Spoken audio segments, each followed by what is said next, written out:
My lake bridge wasn't just some planks of wood. It was the piece of my property that tied everything together. I built it with my father 40 years ago, spanning the narrowest point of our private lake. On summer mornings, I'd walk across it with a cup of coffee, and in the evenings, my grandkids used it to fish. That bridge wasn't just timber and bolts, it was memories.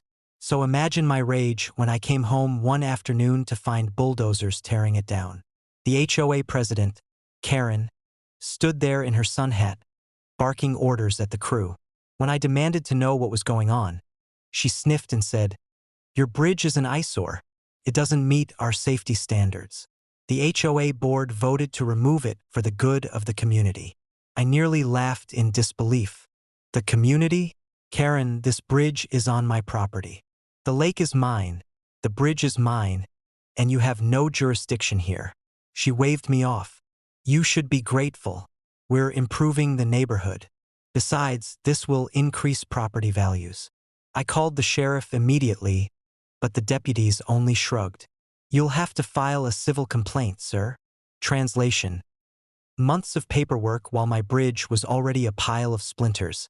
That night, sitting on my porch, I stared out at the lake. Anger boiled in me like a storm. The HOA had been a thorn in my side for years.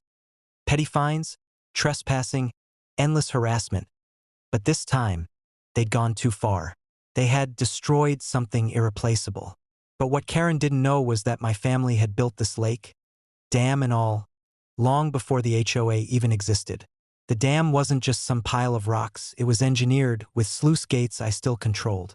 If they thought they could use my lake for their fancy resort-style clubhouse and luxury paddle boats without respecting my rights, they were in for a rude awakening. 2 weeks later, on the day of their grand HOA Lake Festival, I made my move. Hundreds of guests showed up, excited for boating, swimming, and lakeside cocktails at their newly built $4 million resort center. Music blasted, laughter echoed across the water, and then I walked to the dam. It only took one pull of the lever. The sluice gates groaned as they opened, and with a deafening roar, water began surging out. At first, no one noticed, but within minutes, the water line started dropping. Paddle boats scraped the muddy bottom. Kids screamed as fish flopped on the suddenly shallow shore. The HOA's fancy dock tilted and cracked as the lake drained faster than they could comprehend. By sundown, their precious resort stood next to nothing but a smelly, muddy crater. Karen came storming over, her white shoes caked in muck. "You've ruined everything. This was our community's crown jewel. You'll pay for this." I folded my arms. "No, Karen. You ruined everything when you destroyed my bridge. This lake exists because my family built and maintains the dam. You destroyed my property without permission. I decided I don't feel like maintaining your little playground anymore." The HOA tried to sue me, of course. But in court, I produced the original land deeds, the engineering schematics, and decades of tax receipts showing I was the sole owner and operator of the lake and dam. The judge dismissed their case so fast Karen's jaw nearly hit the floor. Not only that, but the county slapped them with violations for building their resort facilities on land that technically wasn't zoned for commercial use. Turns out their $4 million investment was worthless without water. Now, instead of paddle boats and fancy festivals, all that remains is a mud pit and a crumbling clubhouse nobody uses. My property value stayed solid. And the best part? I rebuilt my bridge. Stronger, sturdier, and more beautiful than before. Every morning when I walk across it, I smile knowing Karen gets to stare at an empty lake bed that serves as a monument to her arrogance. Some lessons are expensive. For the HOA, this one cost $4 million. Last year, I had to spend 6 months overseas for work. Before leaving, I made sure everything was secured, fences repaired, and cattle tended to. I had a ranch hand checking in weekly. Everything was in order. But when I returned, I didn't recognize my own land.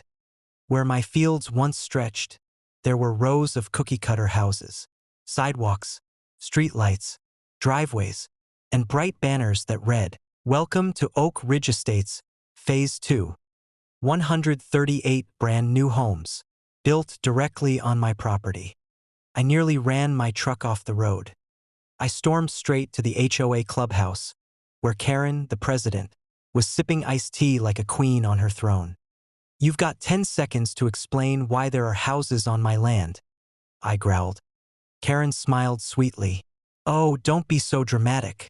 The developer decided to expand, and your ranch land was perfect.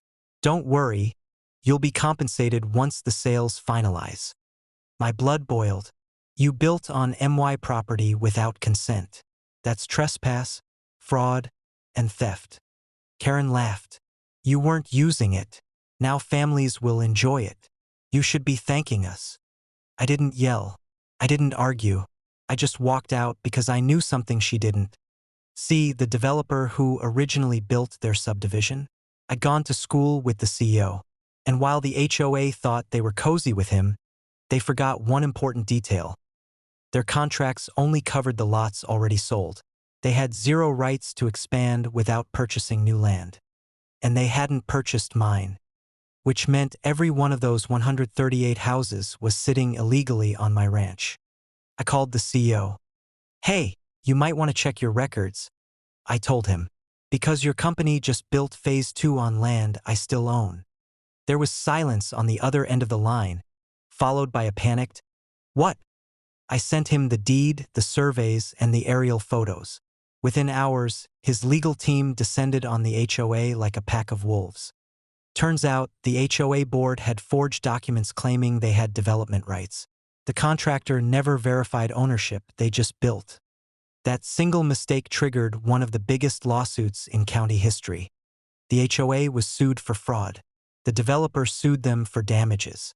Homebuyers sued them for selling illegal lots. And me? I sued for land theft. In the end, the HOA was completely bankrupted. Karen and her board were personally liable for millions. Their homes were seized, their assets drained, and their reputations destroyed. As for the 138 new houses, the county condemned them. Some were bulldozed, others sat empty, rotting shells of a failed scam. My ranch hand and I tore down the cheap sidewalks and fences, and I reclaimed my land. Today, when I drive past that part of my ranch, it's peaceful again, just wide, open fields.